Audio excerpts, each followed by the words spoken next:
চবক আমি অসম প্ৰকাশন পৰিষদৰ তৰফৰ পৰা এখন এই গামোচাৰে প্ৰীতি সম্ভাষণ জনাবলৈ লৈছোঁ। সম্ভাষণ জনাব অসম প্ৰকাশন পৰিষদৰ বিশেষ কৰ্তব্যৰ বিষয়া মিংকু হাজৰিকা।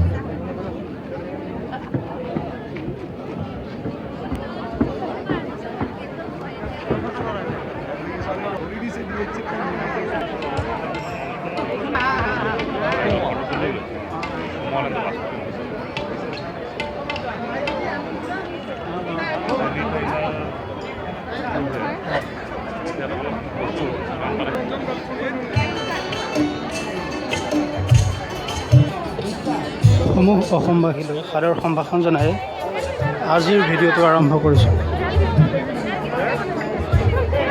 গুৱাহাটী গ্ৰন্থমেলা।